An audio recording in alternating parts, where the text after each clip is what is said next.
Number 1.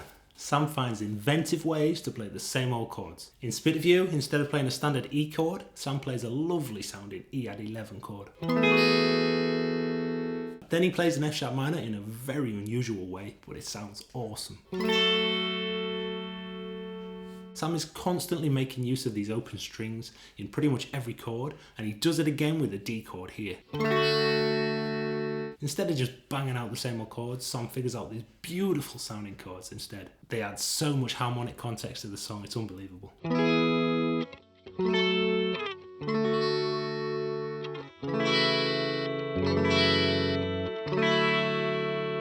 Number 2. Sam adds picking patterns to his strumming. Rather than just bashing away at his guitar, Sam uses picking patterns within his strumming to add a little bit of finesse to his playing. Check out the strumming pattern Sam adds to the chords in Spit View.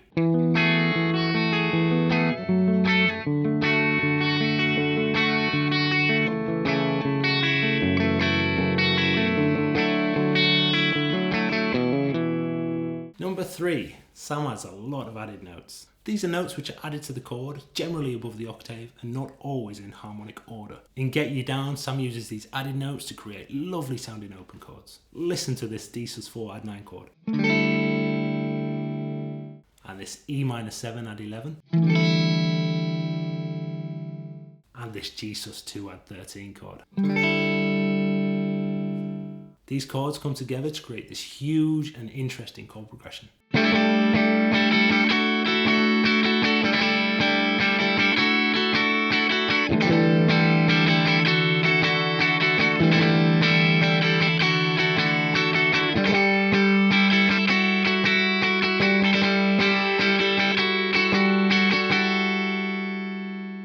Number 4. Sam uses suspended chords. These are chords where the third is replaced by the second or the fourth degree of the scale. For Will We Talk, Sam uses suspended chords for every chord in the song. He swaps out a standard C sharp and plays a C sharp sus2, a G sharp for a G sharp sus4,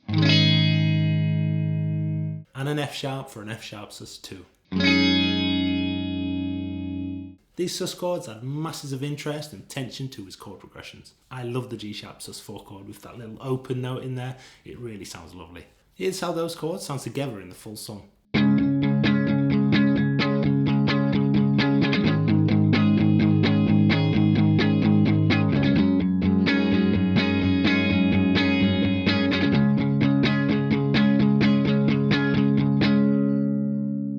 Number 5. Sam uses 7th chords and 6th chords. 17 Going Under probably has the most conventional chords we've looked at compared to the other songs. We start by subbing out this E minor chord for an E minor 7 voicing. Then we go to a standard D shape. Then instead of playing a standard G shape, we actually leave the top string open, the high E string, and let that ring out. This creates a G6 chord.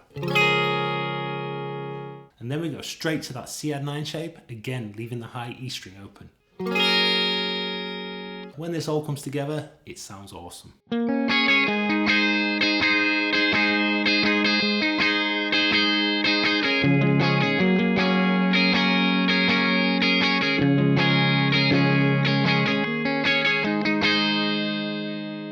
Each of the chords has a much more interesting sound than simply bashing out an open chord. Finding a way to make his chords more interesting is one of the big reasons why Sam is such a fantastic songwriter. You can easily use these ideas in your own songwriting. Ditch the boring chords and start using these type of chords instead. Find out how Sam uses these chords in the context of a full song by checking out this link here.